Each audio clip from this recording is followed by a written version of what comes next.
So, how on earth do you measure the value of the entire massive global diamond market? Well, it might just come down to a single powerful number. In this explainer, we're going to deconstruct the Diamond Index and see what that one number can really tell us about this glittering, complex world. Let's just start with this number right here, 85.72. What is that? A stock price? Some kind of secret code? Nope. That number represents the pulse of the entire global diamond industry. And look at that, it's already changed. Today, it's down just 0.1%. This number isn't some static thing that gets set once a day. It is alive. It's breathing with the market every single hour.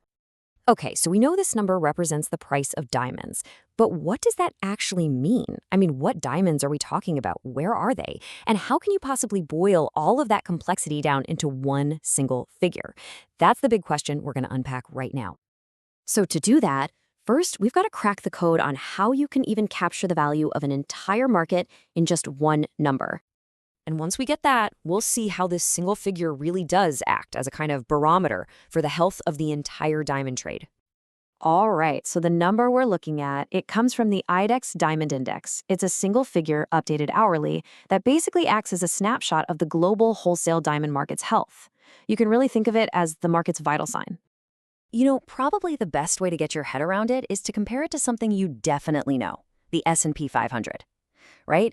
Just like the S&P tracks 500 huge U.S. companies to give you a feel for the stock market, the IDEX Diamond Index does the exact same thing, but for wholesale diamonds. It's the benchmark, the point of reference for the whole industry.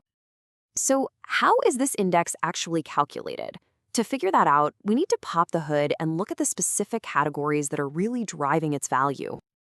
Now, you might be thinking, okay, easy. They just average the price of every single diamond for sale, right? And yeah, that's a totally logical thought, but the reality is actually a little more sophisticated.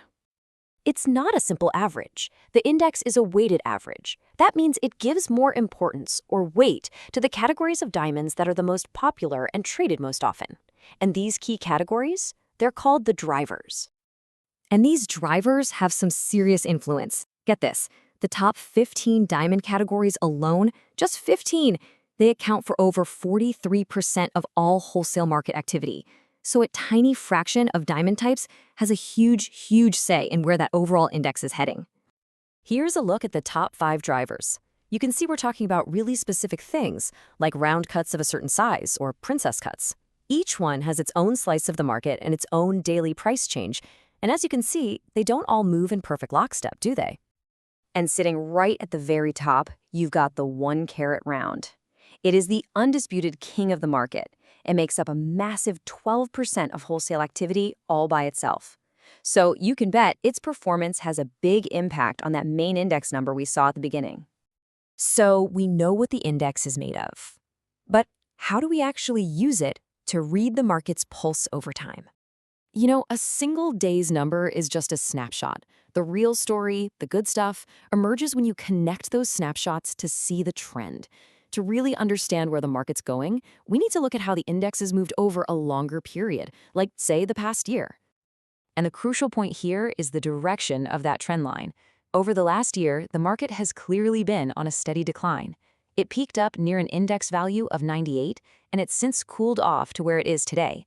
That tells us that, overall, wholesale diamond prices have been getting softer. But here's the key question, right? Does a falling tide lower all the boats equally? Just because the overall index is down, does that mean the price of every single type of diamond is also down? No way, absolutely not. For example, on a day the index is down, you might see the super popular round cut drop a little bit, and maybe the emerald cut drops even more. But at the same time, the radiant cut could actually gain value. This just shows you the nuance. The index gives you the big picture, but individual diamond categories, they have their own stories to tell. Now, this is all fascinating for diamond traders, I get it, but why should this index matter to you? Let's bring it all home. I mean, after all, this is a wholesale index. It's measuring prices between dealers, not the price you're going to see in a jewelry store. So what's the connection? Well, it's all about the ripple effect. It's a chain reaction. When wholesale prices change, it directly affects how much jewelers and retailers have to pay. And those changes in cost, eventually and pretty much inevitably, they make their way to the price tag you see in the store. So a falling wholesale index can be a signal that a buyer's market is on the horizon. So, what are your key takeaways here? Well, first, the Diamond Index is like that vital sign, revealing the market's overall health in just one number. And second, by keeping an eye on its trend, you can get some really valuable context on whether things are shifting towards a buyer's market or a seller's market.